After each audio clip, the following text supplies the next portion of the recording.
샬롬. 6월 12일 금요일 하나님 나라를 시작하는 말씀 묵상 시간입니다. 오늘 오신 공동체에게 주시는 하나님의 말씀은 고린도전서 7장 25절부터 40절까지의 말씀인데요. 장년누리의 유등정 집사님께서 말씀을 읽어주시겠습니다. 하나님 말씀에 귀 기울이시기 바랍니다. 처녀에 대하여는 내가 주께 받은 계명이 없으되 주의 자비하심을 받아서 충성스러운 자가 된 내가 의견을 말하노니 내 생각에는 이것이 좋으니 곧 임박한 환난으로 말미암아 사람이 그냥 지내는 것이 좋으니라. 내가 아내에게 매었느냐 노이기를 구하지 말며 아내에게서 노였느냐 아내를 구하지 말라. 그러나 장가가도 죄짓는 것이 아니요 처녀가 시집가도 죄짓는 것이 아니로되 이런 이들은 육신의 고난이 있으리니 나는 너희를 아끼노라. 형제들아 내가 이 말을 하노니 그 때가 단축하여진 고로 이후부터 안에 있는 자들은 없는 자 같이 하며 우는 자들은 울지 않는 자 같이 하며 기쁜 자들은 기쁘지 않은 자 같이 하며 매매한 자들은 없는 자 같이 하며 세상 물건을 쓰는 자들은 다 쓰지 못하는 자 같이 하라. 이 세상의 외형은 지나감이라. 너희가 염려 없기를 원하노라. 장가가지 않은 자는 주의 일을 염려하여 어찌하여야 주를 기쁘시게 할까 하되 장가간 자는 세상 일을 염려하여 어찌하여야 아내를 기쁘게 할까 하여 마음이 갈라지며 시집가지 않은 자와 처녀는 주의 일을 염려하여 몸과 영을 다 거룩하게 하려 하되 시집간 자는 세상 일을 염려하여 어찌하여야 남편을 기쁘게 할까 하느니라. 내가 이것을 말함은 너희의 유익을 위하며 너희에게 올무를 놓으려 함이 아니니 오직 너희로 하여금 이치에 합당하게 하여 흐트러짐이 없이 주를 섬기게 하려 함이라. 그러므로 만일 누가 자기의 약혼녀에 대한 행동이 합당하지 못한 줄로 생각할 때 그 약혼녀의 혼기도 지나고 그같이 할 필요가 있거든 원하는 대로 하라. 그것은 죄 짓는 것이 아니니 그들로 결혼하게 하라. 그러나 그가 마음을 정하고 또 부득이한 일도 없고 자기 뜻대로 할 권리가 있어서 그 약혼녀를 그대로 두기로 하여도 잘하는 것이니라. 그러므로 결혼하는 자도 잘하거니와 결혼하지 아니하는 자도 더 잘하는 것이니라. 아내는 그 남편이 살아있는 동안에 매어 있다가 남편이 죽으면 자유로워 자기 뜻대로 시집 갈 것이나 주 안에서만 할 것이니라. 그러나 내 뜻에는 그냥 지내는 것이 더욱 복이 있으리로다. 나도 또한 하나님의 영을 받은 줄로 생각하노라. 아멘. 고린도전서 7장은 고린도 교회의 질문에 대한 바울의 답변으로 결혼과 가정생활에 대한 권면을 담고 있습니다. 어제부터 이어지는 오늘 본문에서는 바울이 미혼인 사람들에게 결혼 문제에 대해 사도적 권위를 가지고 권면하고 있습니다. 바울은 임박한 환난 때문에 현재 상태 그대로 지내는 것이 좋다고 말하고 있습니다. 여기에서 말하는 환난은 단순히 개인적인 어려움만을 의미하지 않습니다. 당시 고린도 교회가 처한 사회적, 경제적 어려움과 종말론적 긴장감을 포함하는 표현이었습니다. 당시 로마 제국은 정치적 불안과 기근을 겪고 있었고 그리스도인들은 복음 때문에 다양한 압박을 받고 있었습니다. 바울은 이런 상황 속에서 현재의 부르심에 머무는 것이 지혜로운 선택이 될 수 있을 것이다 말하고 있습니다. 실제로 그리스도인들은 복음 때문에 가족 안에서 갈등을 경험하기도 했고 황제 숭배를 거부함으로 지역 사회에서 관계가 단절되거나 경제적으로 불이익을 당하기도 했습니다. 바울은 결혼 자체를 부정하거나 독신을 절대적인 선으로 여기는 것은 아닙니다. 다만 이렇게 어려운 환난의 시대에 결혼하면 배우자와 자녀를 함께 돌보아야 하는 부담이 생기기 때문에 육신의 고난이 따를 수 있음을 말하고 있는 것입니다. 이러한 권면은 철저히 종말론적인 시각에서 나온 목회적 조언이었습니다. 만일 한 달 뒤에 종말이 오게 된다면 새로운 사람을 만나 결혼을 준비하는 것보다 지금 하나님께서 맡기신 일에 집중하는 것이 더 지혜로운 선택일 것입니다. 바울에게 가장 중요한 것은 결혼 여부가 아니라 주님을 섬기는 일이었습니다. 29절부터 31절 말씀을 새한글 성경으로 다시 한번 읽어드리겠습니다. 형제자매 여러분, 내가 이것을 말씀드립니다. 때가 얼마 남아있지 않습니다. 이제부터는 안에 있는 사람들은 안에 없는 사람처럼 살아가세요. 우는 사람들은 울지 않는 사람처럼, 기뻐하는 사람들은 기뻐하지 않는 사람처럼 살아가세요. 무엇을 사들인 사람은 그것을 가지고 있지 않은 사람처럼 살아가세요. 세상을 이용하는 사람들은 세상을 이용하는데 몰두하지 않는 사람처럼 살아가세요. 이 세상의 현재 삶의 방식은 지나가 버리니까요. 예수님께서 승천하실 때 천사들은 예수님께서 올라가신 모습 그대로 다시 오실 것이라 말했습니다. 이 시대는 영원히 지속되는 시대가 아니라 예수님께서 다시 오실 때까지 존재하는 일시적인 시대입니다. 그러므로 성도는 일상의 삶을 살아가면서도 다가올 하나님 나라를 바라보는 우선순위를 가지고 살아가야 합니다. 머지않아 사라질 것들에 집착하기보다 하나님에게서 시작되어 하나님 안에서 완성될 구원의 역사 속에서 소망을 발견해야 합니다. 그 소망이 현재의 어려움을 견디게 하고 오늘을 살아갈 힘이 됩니다. 바울은 지금 보이는 것에 의지하여 살아가기보다 믿음으로 살아가라 권면하는 것입니다.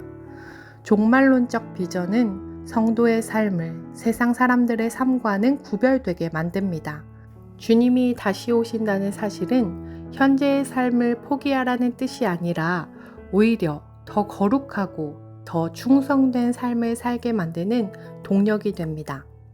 바울이 말하고 있는 마치 아닌 듯 살아가는 삶은 그리스도인들이 이 세상의 구조 속에 살면서도 그것을 절대화하지 않는 삶을 의미합니다. 결혼이라는 삶의 형식은 하나님께서 주신 귀한 제도이고 그 안에는 책임과 의무가 있습니다. 성도는 그 책임을 소홀히 해서는 안 됩니다. 그러나 동시에 결혼을 최고의 가치나 영원한 실체로 여기지도 않습니다. 결혼 역시 이 세상 질서의 일부이며 주님이 다시 오시는 날에 지나갈 것이기 때문입니다. 우리는 이 세상 속에 살아가지만 이 세상의 형식을 절대화하지 않습니다. 모든 것을 감사함으로 누리지만 그것의 마음을 빼앗기지 않아야 합니다. 그래서 바울은 우는 자는 울지 않는 자 같이, 기쁜 자는 기쁘지 않은 자 같이, 가진 자는 가지지 않은 자 같이 살아가라고 권면하고 있습니다. 이는 감정을 억누르거나 현실을 무시하라는 말이 아니라 현재의 기쁨과 슬픔, 성공과 실패, 소유와 관계를 영혼의 관점에서 바라보라 권면하고 있습니다.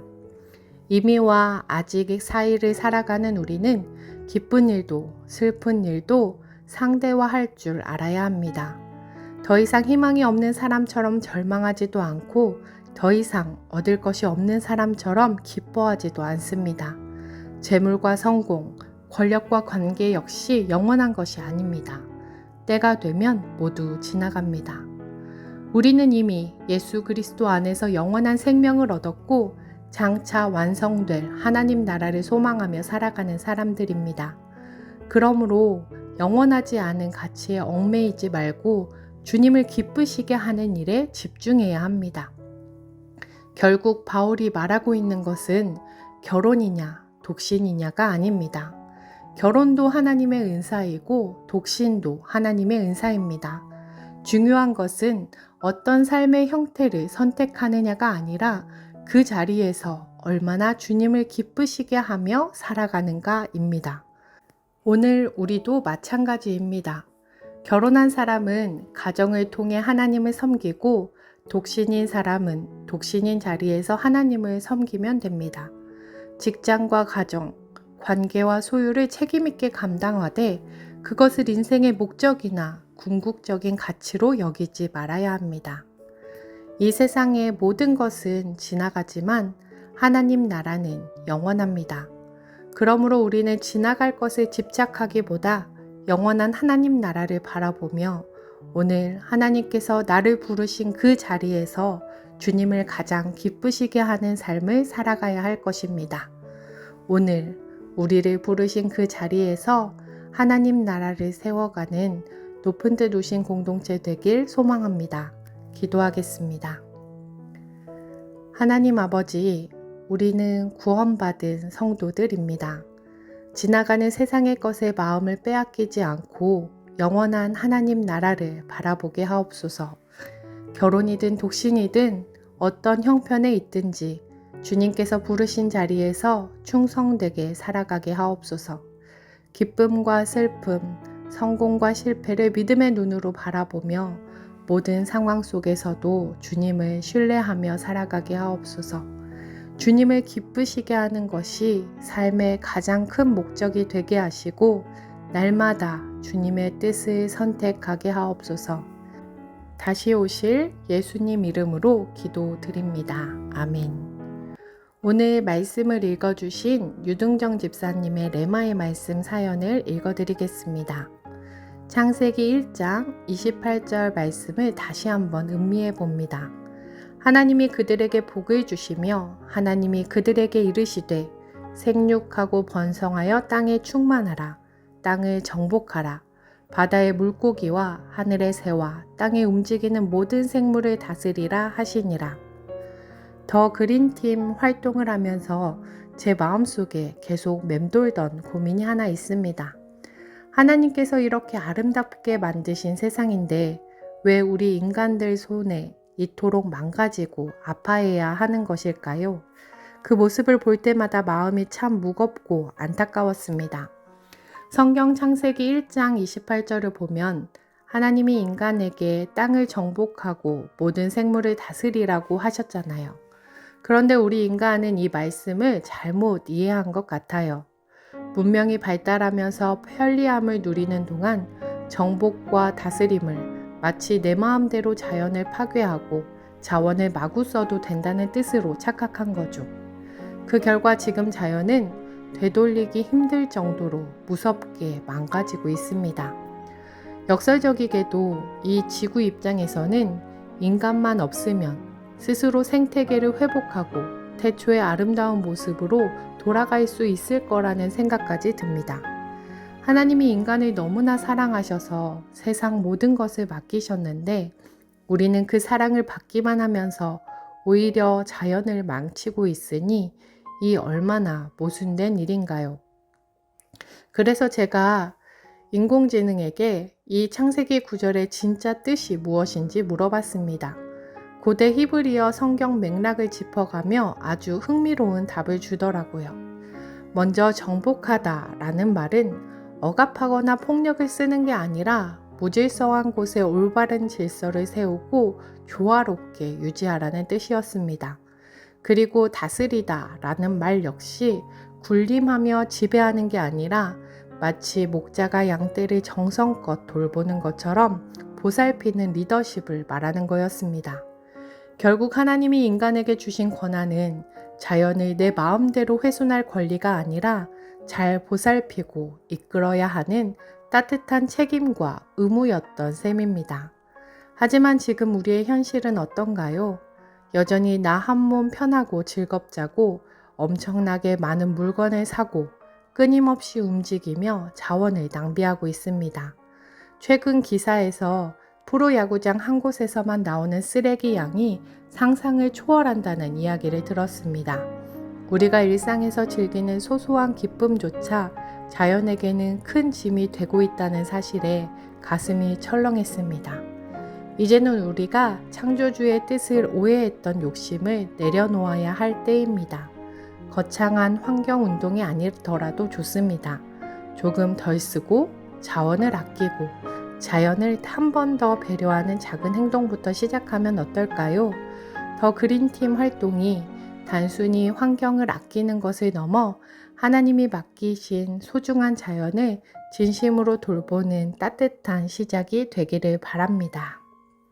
이렇게 사연 주시며 참 아름다워라 주님의 세계는 찬송 추천해 주셨습니다. 더 그린 팀장님이신 우리 집사님의 귀한 사연이었는데요. 찬양 함께 들으시며 더 깊은 묵상으로 나아가겠습니다.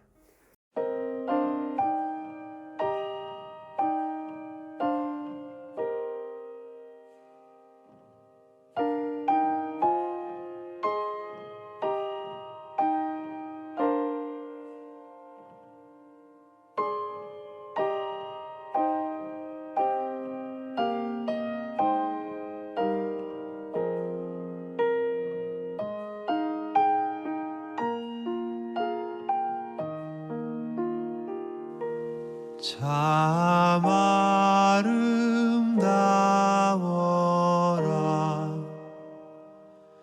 주님의 세계는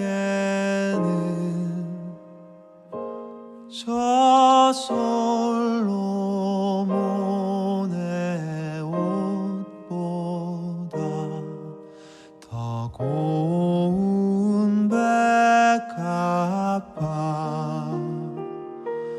주 찬송하는 듯 저 맑은 새소리 내 아버지의 지으신 그 솜씨 깊도다. 참 아름다워라. 주님의 세계는 저 아침에와 저녁노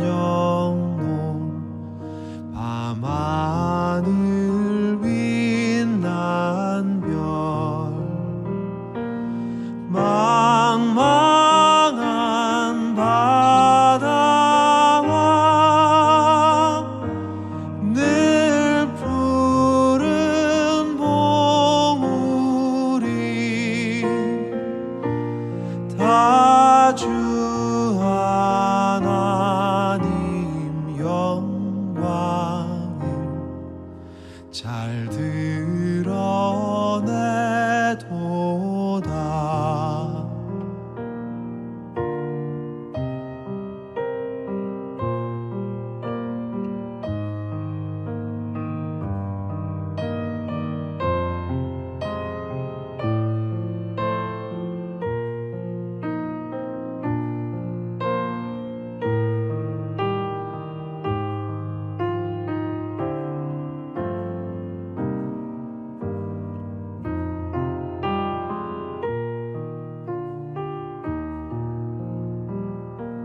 참